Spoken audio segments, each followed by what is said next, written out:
Alright, so I want to talk a little bit more about my sketchbooks, and I am aware that I have showed you some of them in my recent post about materials, but this one's a little bit different. Consider this part 2, and the purpose really is to inspire you to pick up your own sketchbook practice and give you some ideas of the type of sketchbooks I have myself and why. And I'll start off with the entry level, the cheap cartridge paper ones, the one that I'm advocating for this week in our 5-day challenge. And you can see that I have painted that on this very basic cartridge paper sketch pad. And these cheap sketchbooks, they cost, less than 10 Australian dollars, so $5 probably in most places. It's all sorts. I do pencil, pen sketches, doodles when I'm on the phone to people, but I can also sometimes knock out a decent sketch off a photograph. Pen and wash is a style I like as well, with a waterproof pen, and then just using watercolour just to lay in some colours. So some of them turn out more successful than others.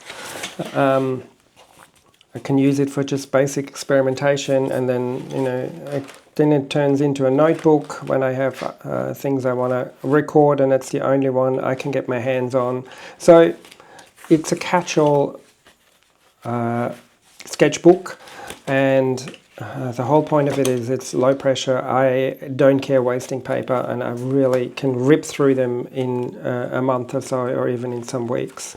I just have different sizes for no particular reason. Sometimes it's just handier to carry this one around, but same deal. Notes, sketches, thumbnails, little experiments, and often when it's full I'll chuck it out because there's nothing of value in it that I want to keep. Some of them I keep, or I take the pages out. If I really like a sketch, then I'll just rip out the paper and save it somewhere.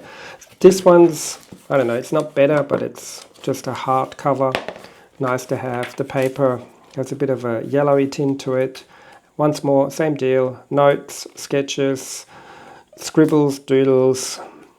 Just something I can just get my hands on if I feel like I want to sketch or draw or doodle, and have 1, 2 or 3 of those lying around the house where you really have no pressure, and it's almost a visual journal in some way. So that's the bare minimum I would recommend as a sketchbook, to have that around and to play around with.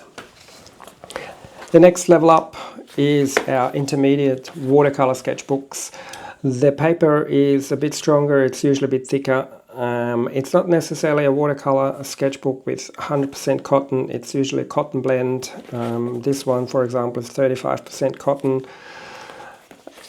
But it holds the water a bit better, has some texture to it. This is an Australian brand, so you won't find this probably outside of Australia, but you will find an equivalent one on Amazon, Dick Blick, wherever you live. You will find something that is a watercolor sketchbook, even though it's not 100% cotton paper.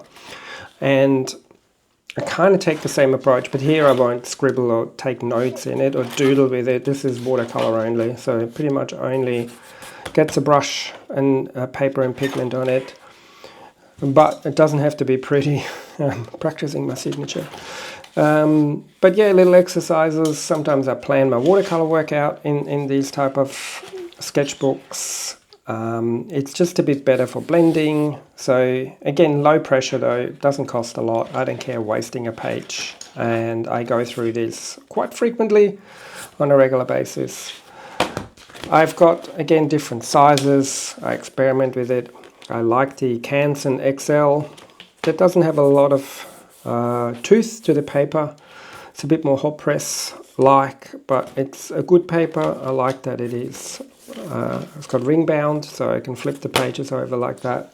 But I can get half decent results with this. Definitely try out different things, do little travel sketches, etc. So my daughter likes this one too. She's planning on a lemonade stand here.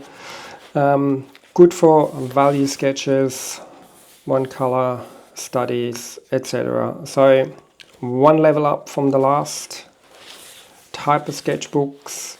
Holds the watercolor better. So good for swatching, experimenting. This is another one that I'm actually quite like, and I've got a few of those now. Potentate comes through AliExpress, probably Temu as well. Quite cheap. Good paper. It's good enough, again, for watercolor sketches, the exercises. So if you were to dedicate a sketchbook for the watercolor workout, that's the type of sketchbook I was thinking of. Gives you a good size paper if you use it as a spread. This one's from last week. And holds the paper well. So that one is something I would recommend. Could be a visual journal. Maybe bigger if you like to paint bigger. Let's move on to the top tier quality. And again, I got different sizes and different versions of it. Let me start with the smaller ones. So, and I usually have these on the go at the same time. I don't wait for one to finish and then go into the next one. I have them all over the shop, so they overlap. So I like these little travel sketchbooks. These are both by Winsor & Newton. That is good quality watercolor paper.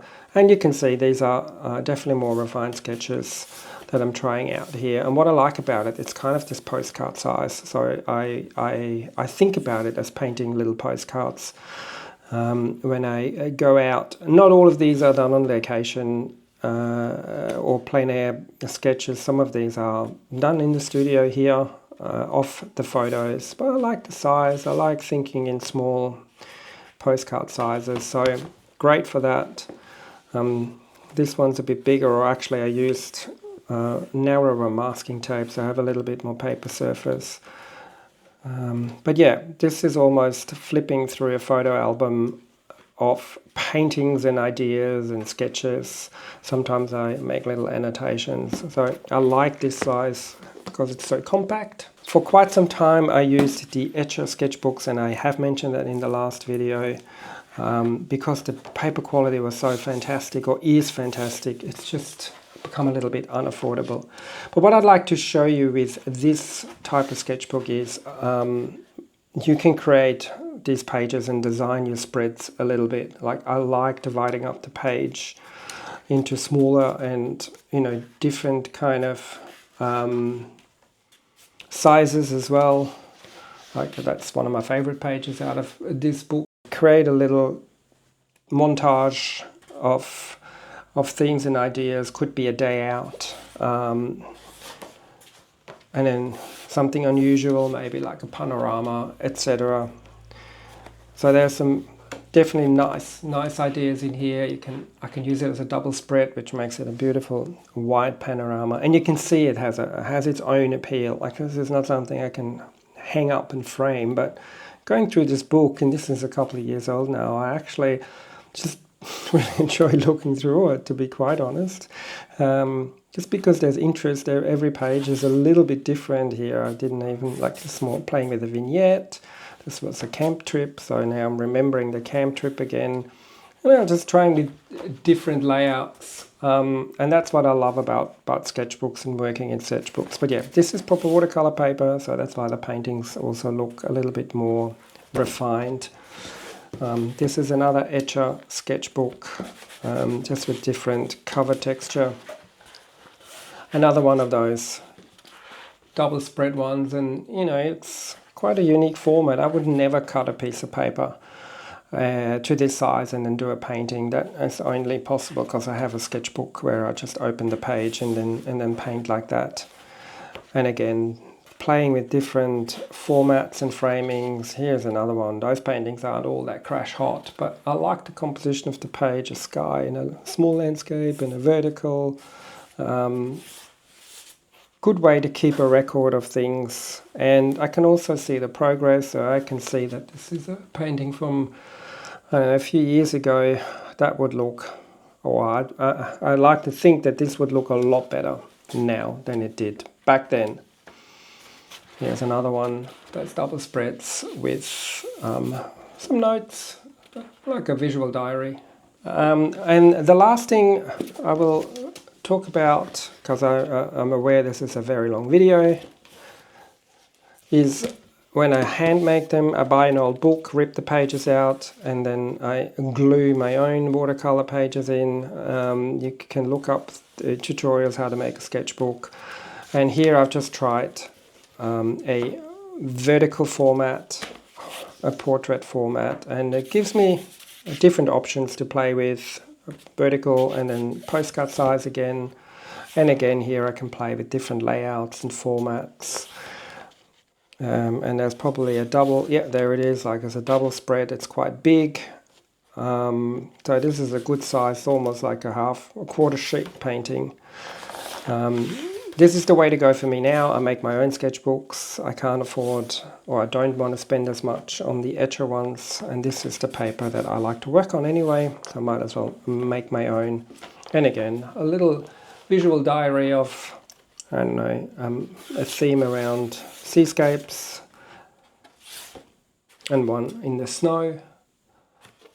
Great to look at later on, much easier than going through a folder of loose paper. I can pick up a book, have a cup of tea, and then just flip through my sketchbooks and reminisce about the beautiful trips and places I've seen or have painted off a photograph. So I hope you enjoyed that, and that you, if you haven't already, get into a sketchbook habit. It is extremely rewarding. Thank you, and see you next week.